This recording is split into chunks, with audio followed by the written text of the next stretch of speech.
படிச்சது இல்ல. தாத்தா ஒரு 5ஆம் கிளாஸ் வரையும் படிச்சிருக்காரு. அப்பாவோட அம்மாவும் அப்பாவும் தான். எங்க பாட்டி சொல்லுவாங்க, படிச்சதே இல்லாதனாலும் அவங்களுக்கு படிப்பு மேல கல்வி மேல பயங்கர மரியாதை. அதனாலதான் எங்க அப்பா PhD படிக்கணும் அப்படின்னு சொன்னப்ப அவங்க கிட்ட காசு இல்ல. நிறைய குழந்தைங்க எல்லாத்தையும் சூப்பரா படிக்க வச்சாங்க. எங்க சித்தப்பா வந்து ஜெனரல் மேனேஜரா தான் ரிட்டையர் ஆனாரு. சோ அந்த அளவு எல்லா குழந்தைங்களுமே ரொம்ப மிகப்பெரிய பதவிகளுக்கு போய் தான் ரிட்டையர் ஆனாங்க. எங்க அப்பா வந்து அதுல நேஷனல் ஃபர்ஸ்ட் வாங்கியிருக்காரு. இந்தியன் அக்ரிகல்ச்சர் ரிசர்ச் இன்ஸ்டிடியூட்ல நேஷனல் ஃபர்ஸ்ட் அவர் படிச்சப்ப யங் சயின்டிஸ்ட் அவார்டு வாங்கியிருக்காரு. எங்க தாத்தா நான் 10th ஸ்டாண்டர்ட் படிக்கும் போது இறந்துட்டாங்க. அப்ப வந்து அவரு பத்திரமா வச்சிருந்த விஷயத்துல எங்க அப்பாவோட பேர் வந்து அந்த நியூஸ் பேப்பர்ல வந்திருந்தது. யங் சயின்டிஸ்ட் அவார்டு வாங்கினதுக்கான அந்த கட்டிங் வச்சிருந்தாரு.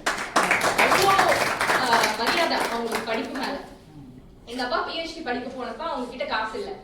அவங்க கிட்ட இருந்த அந்த ஒரே வீடையும் வித்துட்டு அவங்க கோயில்ல போய் தான் இருந்தாங்க. பெரிய கோயில் ரேணுகா தேவி கோயில்ல தான் வந்து அந்த கோயிலுக்கு சேவகம் செய்யறவங்களுக்கு ஒரு வீடு கொடுத்திருப்பாங்க. அதுல தான் இருந்தாங்க அப்ப. சோ அவ்வளவு நம்பிக்கை அந்த PhD படிக்கிறதுக்கு அனுப்புன இதுல. எங்க அப்பாவும் அதுல ஒன்னும் குறை வைக்கல. சூப்பரா படிச்சாரு. பிறந்தது என்னமோ நாராயணாயக்கம்புதூர்ல. ஆனா கார்னல் யூனிவர்சிட்டி தான் அக்ரிலேயே biggest university in the world, USA.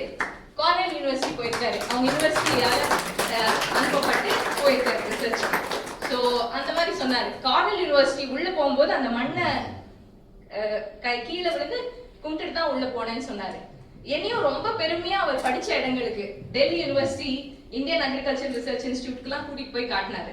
ரொம்ப பெருமையா இருந்தது. பாட்டி சொன்னதும் எனக்கு ரொம்ப ரொம்ப என்னைக்குமே மறக்க முடியாது. அவங்களுக்கு அந்த நம்பிக்கையோட அந்த வீடை வித்து, அப்ப இருக்க கூட இடம் இல்லாதப்ப வித்து அனுப்புன காசு. ஆனா குழந்தைங்களும் அதுக்கேற்ற மாதிரி ரொம்ப ரொம்ப நல்லா சிறப்பா படிச்சு வந்தாங்க. நானும் ரொம்ப பெருமைப்படுறேன். எங்க பாட்டி தான் வளர்த்தினவங்க. இன்னைக்குமே வந்து எனக்கு ஆக்சுவலி தனிஷ்ல வந்து புதுமை பெண் அவார்ட் கொடுத்தாங்க. அப்பவும் நான் இதுதான் சொன்னேன், பாட்டி வந்து படிக்காத பாட்டி, வளர்த்த பேட்டி. நான் 10th ஸ்டாண்டர்ட்ல state first, MBBS merit, MS ophthalmology gold medal, and எல்லாமே dedicated to the lady who never study. அவங்க